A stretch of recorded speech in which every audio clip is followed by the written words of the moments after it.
Hormuz വളരെ നിർണായകമായിക്കൊണ്ടിരിക്കുകയാണ്. ഹോർമുസിൽ നടക്കുന്ന സംഭവങ്ങൾ വളരെ വലുതാണ്. ഇപ്പോൾ ഹോർമുസിലെ സംഘർഷം രൂക്ഷമായിരിക്കുന്ന സാഹചര്യത്തിൽ ലോകം മൊത്തത്തിൽ പ്രതിസന്ധിയിലാണ്. ആ പ്രതിസന്ധിക്ക് കാരണമായിരിക്കുന്നത് അമേരിക്കയാണ്.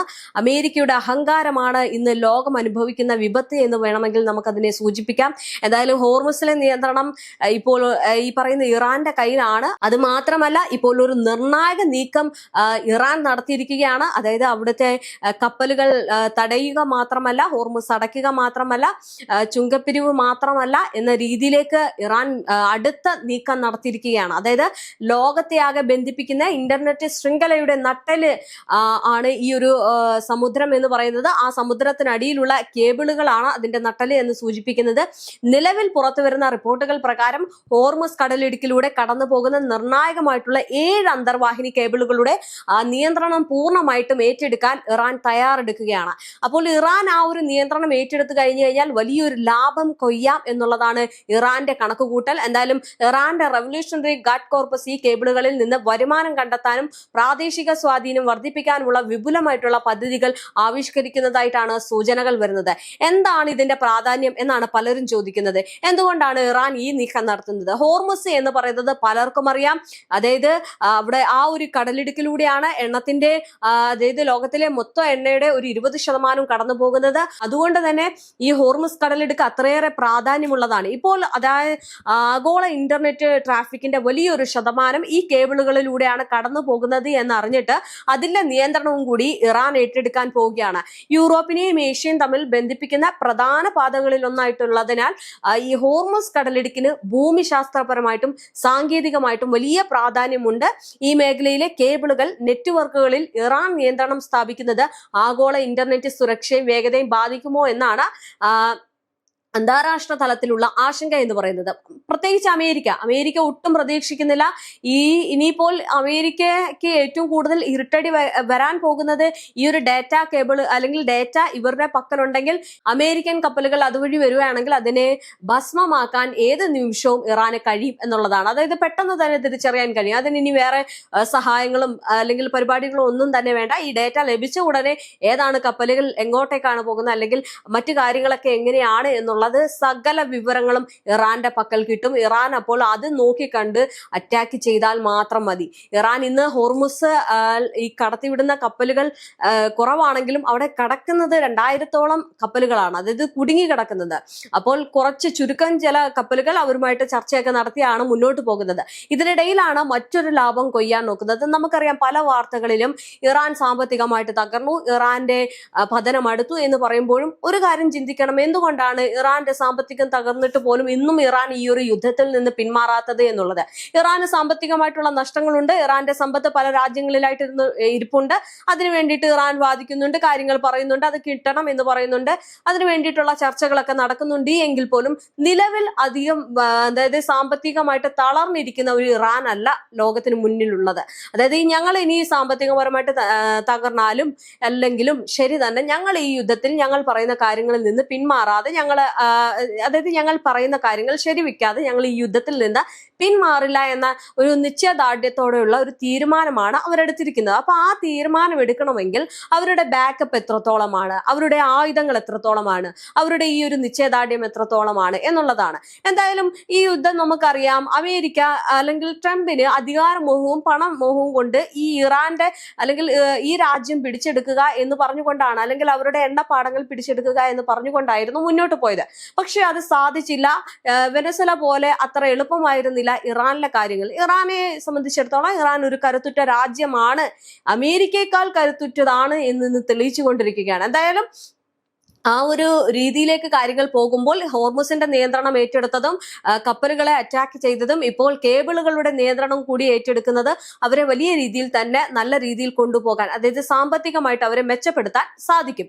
ഇനി സാമ്പത്തികം മാത്രമല്ല, യുദ്ധത്തിലെ കാര്യങ്ങൾ ഞാൻ നേരത്തെ പറഞ്ഞതുപോലെ തന്നെ ആ ഡേറ്റകൾ അവരെ സഹായിക്കും. അങ്ങനെ സൈനിക ആ ഒരു ക്യാമ്പിനുള്ളിൽ വലിയ രീതിയിലുള്ള നീക്കുപോക്കുകൾ നടക്കും. അപ്പൊ അങ്ങനെയാണ് ഇറാൻ അതിനെ ഒരു ലക്ഷ്യം വെച്ച് കാണുന്നത്. പക്ഷെ ഇവിടെ പതറുന്നത് അമേരിക്കയാണ്.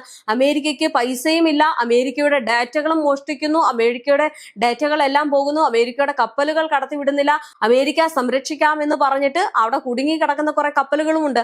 അപ്പൊ ഇതൊക്കെ തിരിച്ചടിയാവുകയാണ്. എന്തായാലും ഹോർമുസിൽ നിർണായക നീക്കങ്ങളാണ് നടക്കുന്നത്. എന്തായാലും ഏതാണ്ട് $10 ട്രില്യൺ സാമ്പത്തിക ഇടപാടുകൾ ഓരോ ദിവസവും ആഗോളതലത്തിൽ ഈ കേബിളുകളെ ആശ്രയിച്ചാണ് നടക്കുന്നത്.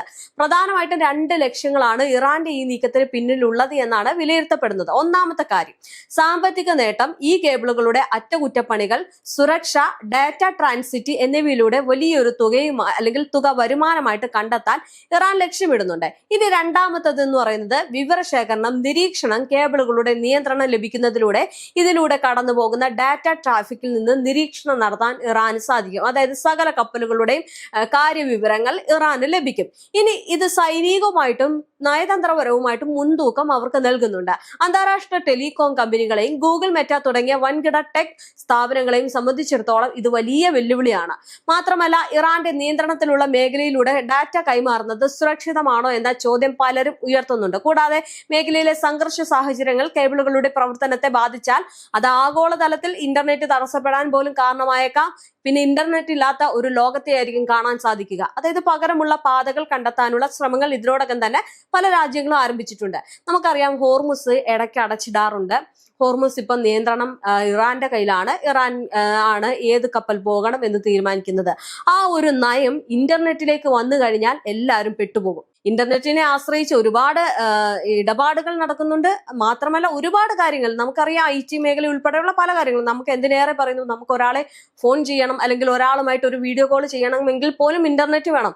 അപ്പൊ അത്തരം സാങ്കേതിക വിദ്യകളൊക്കെ പോയി കഴിഞ്ഞാൽ നമുക്ക് യാതൊരു തരത്തിലും ഒന്നും ഉപയോഗിക്കാൻ കഴിയാത്തൊരവസ്ഥയിലേക്ക് മാറും. പക്ഷെ അത് ഇറാൻ തൊട്ട് കഴിഞ്ഞു കഴിഞ്ഞാൽ ലോകം മൊത്തത്തിൽ വലിയ രീതിയിലുള്ള പ്രശ്നത്തിലേക്ക് പോകും. അത് തൊടാനുള്ള കാരണം ആരാണ്? അമേരിക്കയാണ്. അമേരിക്കയുടെ സമ്മർദ്ദവും ഉപരോധവും അങ്ങനെ തന്നെ പോവുകയാണെങ്കിൽ അത് വലിയ രീതിയിലുള്ള പ്രതിസന്ധിയിലേക്ക് പിന്നീട് മാറും. എന്തായാലും ഭൗമരാഷ്ട്രീയ താല്പര്യങ്ങൾ ഡിജിറ്റൽ ലോകത്തെ എങ്ങനെ ബാധിക്കുന്നു എന്നതിന്റെ വ്യക്തമായിട്ടുള്ള ഉദാഹരണമാണ് ഇറാന്റെ ഈ ഒരു പുതിയ നീക്കം എന്ന് പറയുന്നത്. എണ്ണ വ്യാപാരത്തിന് മാത്രമല്ല ആഗോള വിവര കൈമാറ്റത്തിന് ഹോർമുസ് കടലിടുക്ക് ഒരു ചെക്ക് പോയിന്റ് ആയിട്ട് മാറുകയാണ്. അതായത് വരും ദിവസങ്ങളിൽ അന്താരാഷ്ട്ര സമൂഹം ഈ ഒരു വിഷയത്തിൽ സ്വീകരിക്കുന്ന നിലപാടുകൾ ആഗോള ഇന്റർനെറ്റ് ഭരണക്രമത്തിൽ വലിയ മാറ്റങ്ങൾ വഴിവെച്ചേക്കാമെന്നാണ് കണക്കാക്കുന്നത്. എന്തായാലും ഹോർമുസ് അടഞ്ഞു കിടന്നാൽ ഏഷ്യൻ രാജ്യങ്ങളിലേക്കും വരും ദിനങ്ങളിൽ പ്രതിസന്ധി രൂക്ഷമാകും. വിമാന ഇന്ധനത്തിന്റെ വിലയും പെട്രോൾ, ഡീസൽ വിലയും വരും ആഴ്ചകളിൽ കൂടുതലാകാൻ അതായത് വർദ്ധിക്കാൻ സാധ്യതയുണ്ട് എന്നാണ് പറയുന്നത്. ചരക്ക് നീക്കത്തിലും വില വർധനവ് വരുന്നതോടെ ആവശ്യ സാധനങ്ങളുടെ വിലയും വർദ്ധിക്കുന്നതായിട്ടാണ് സാഹചര്യം.